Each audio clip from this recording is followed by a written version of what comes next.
Okay, we're ready to begin. A couple of reminders before we get started. First of all, make sure you turn off your phones or mute them so that we don't have any interruptions there. Secondly, a reminder to all the media that the locker rooms and the individual interview is not available this year. So if you have any questions for the student athletes or the coach, please make sure that you do so at this time. Raise your hand. We have a microphone. We'll ask you to identify yourself and who you represent. We'll have opening remarks from our head coach. Then we'll take questions for the student athletes. They will be dismissed, and then you can ask your questions of the coach.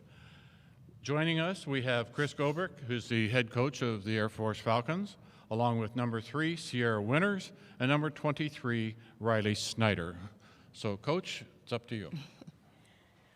Okay, well, I thought that the hot start was extremely important because Nevada is an outstanding defensive team, and they're also an outstanding rebounding team, and we had to hit shots. And being able to hit those shots early and, you know, Riley being on fire, Sierra getting to the rim, and Camry Heath and Nikki McDonald, and we just had a lot of people that were hitting shots for us, and that was enough to carry us. Because like I said, I think Nevada's an outstanding rebounding team, and it was really hard for us to get more than one shot. Okay. Questions for our student athletes? Riley, what was the key to that hot start, especially for you? Yeah, I mean, my teammates got me the ball in great positions on the floor. We knew that whenever someone drove, they collapsed really hard. So, I mean, we had kids on the boards, we had kids driving. So, I mean, they gave me the ball in an open spot. My job's to knock it down. So, and I mean, this is go time. This is it for us. So, whatever we had to do to get it done tonight.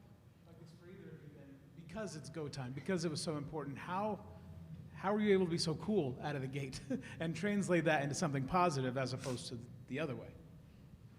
I would just say the first 2 times we played them, I don't think we got a fair shot. So this really was just like, let's go show them what we're made of.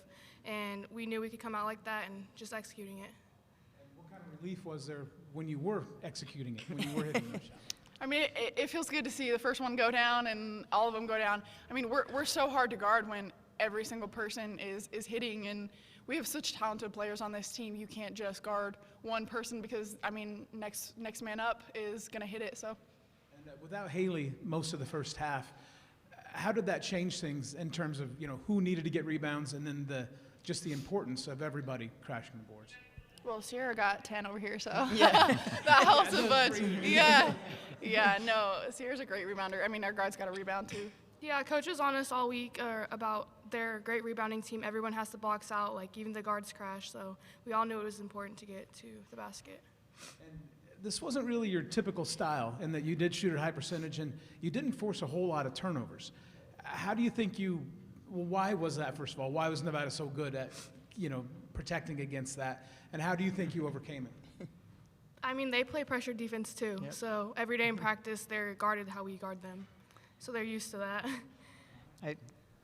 That's exactly what I was going to say. It's true. They're used to the style. And same, they force a lot of turnovers, and we're used to facing that style. So it was tough to get either team to cough it up just because it's something we're really familiar with. But I think that's why the boards became so important, because we really count on those turnovers to compensate for the fact that we know we're not very big. The boards are always going to be tough. And I thought we really showed up on the boards in the second half. I thought we did a really good job in the second half. Okay. Also, for either of the seniors, you know, obviously you had a record-setting year, and now this is the first time any Air Force program has been to the semis. The men haven't done it either. How cool is that to add to what you've already done this year? Yeah, Coach was telling us this is just the cherry on top of a great season, and I mean, like we knew we were capable of this, so it's just going out there every time and giving it all we got, and we do that every single night. We show up, we're tough, so yeah, we want it bad this year. I don't think I've ever worried less about a team. I just don't worry about whether or not they'll know what needs to be done and be ready to do it. And I'm pretty hands-off. I'm probably as hands-off as I've ever been because I just trust them so much, and I trust their leadership so much. Okay. Ike Hartman, Mountain West. Sierra, does that double-double mean anything, or is it just on to the next game? Honestly, it's on to the next game. I didn't even know I had a Told ya. double-double. Like, it's not about that. I was just doing my job, so we just want to win the next one and the one after that. Okay. Any thoughts on UNLV and that matchup for either of the two players? I think both times we played UNLV, we definitely did not play up to our potential. So, I mean, we got both of the matchups that we wanted. I don't think UNLV has seen Air Force basketball, so that's really encouraging for us. Yeah, I'm really excited. I want another chance at them. So. Okay. Any other questions for our student athletes? Okay, at this time, you're dismissed. Thank you. And now we have questions for our head coach. Oh, you want to stay? No, you don't get to leave yet. Okay, okay. In the third, you say you were hands off, but they haven't been here, and you have. What did you do to instill some confidence when the lead was starting to dwindle? Well, we knew that there'd be a run. We didn't expect to go out and outscore them by 20 in the second half either. And I think it was we just talked at the half. There was no celebrating or anything like that. We just had done not a good job on the boards at all. So we talked a lot about the boards. We talked a lot about needing to play some things that they had hurt us with, and particularly number 2, and some ways that she'd been able to get us in foul trouble. And we just covered the areas that we needed to clean up.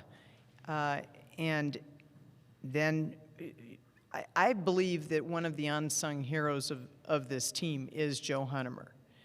And for her to go out there and handle that pressure for almost, she played a lot. I don't know how many, but it was close to the whole game.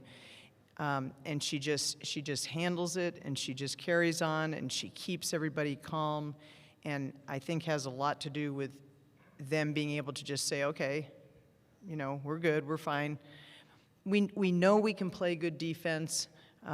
They hit some shots. We didn't expect them to keep missing, and they did hit some shots there in that second half. And but I think because of just sort of the calm that Jo brings when she brings that ball up the floor and starts to get us into our offense, everybody always feels pretty good. I mean, sure, there's a lot of countdowns going on sometimes, 8, 7, 6, 5, 4. But that's a lot of that is because we are not a team of players who can necessarily create their own shot, and so we're very dependent on one another to get scores. But I thought we also, as the shot clock was winding down, several times showed a lot of poise from different players at different times. So they just don't, like, I've told you before, Brent, they just don't get rattled. They just sort of carry on. Is UNLV the only team you haven't beaten yet, or am I remembering that incorrectly? Air Force? You're correct. That's the only team that, me personally, yes, that I have not beaten yet. Mm-hmm. Kind of fitting then that's the next one you've got to knock off to play for some Well, of these programs. you gotta hope that sooner or later the odds will be with you.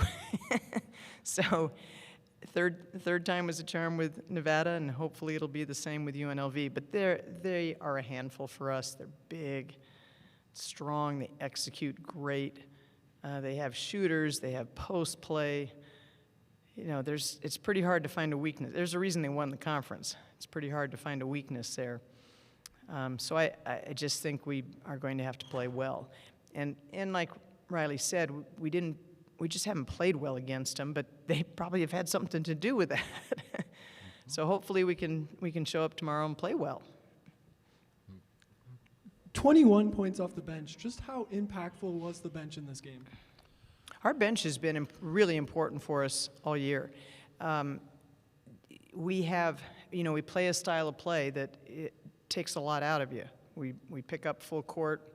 We push the ball in transition. A huge part of our strategy is always you know, you might hang with us for a while, but sooner or later the white flag's going up. And so we chase people down, chase people down, chase people down, and until it starts to affect them.